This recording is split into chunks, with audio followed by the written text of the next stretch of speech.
Hello, this is Paul.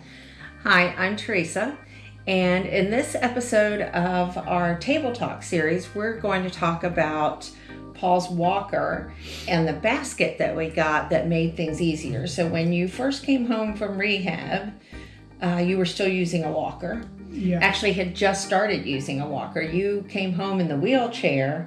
You'd use the walker a little bit at rehab, but they didn't want you to use it at home until you'd had more outpatient therapy, right? Yeah.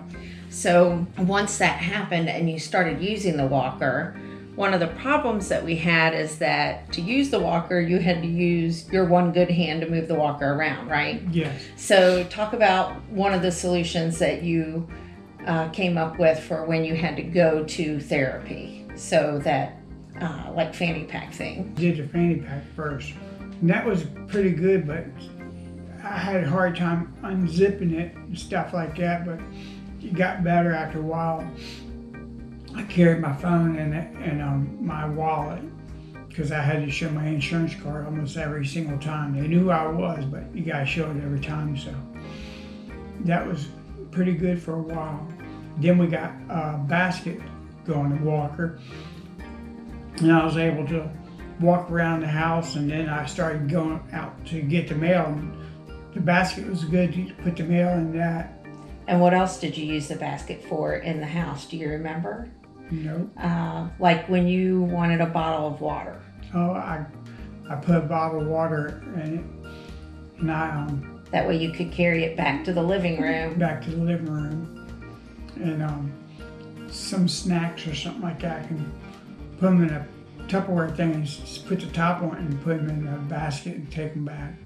And even with your phone, moving it from room to room, you didn't have to always have pants with pockets or whatever, right? Because I remember you would put the phone in the basket so that if you were going in the kitchen, you'd have your phone with you, or in the bedroom, Yeah. right? You could put it in the basket and take it with you. Because it seemed like every time I got up and started walking, somebody would call, make another appointment or something like that, and I always didn't have the phone with me, so. I remember another thing you did with the basket was like if you ate something in the living room, you would put like your plate and your silverware and stuff in the basket and take it in the kitchen and put it in the sink. Yeah, the basket had a little plastic thing in there to hold the stuff, so everything didn't sit in the basket, sit in the plastic thing.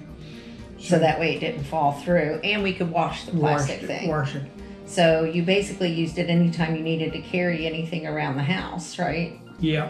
And then the fanny pack you used when you left the house. Yes.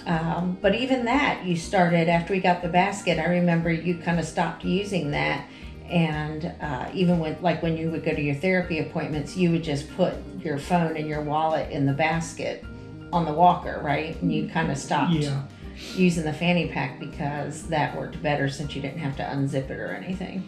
Yeah. So I will put a link in the description for the basket that we got. We got it on Amazon, and it worked really well. We still have it. That's another thing to mention. We haven't gotten rid of any of our supplies just because, you never know if you might need them again. So we've kept everything. And that basket really came in handy for Paul to be able to not just move around, but be able to carry stuff, because that becomes the problem when I think he was used to sitting in the wheelchair and having his hand free to reach up and get something off the counter and stuff, and he would pull it down and put it on the tray on the wheelchair, right? Yeah. So when you moved to the walker, you weren't able to then hold anything, right? Right. Yeah. So the basket was really helpful, and we'll put a link to that in the description of the video. Thanks, everybody. Thank you for watching the video.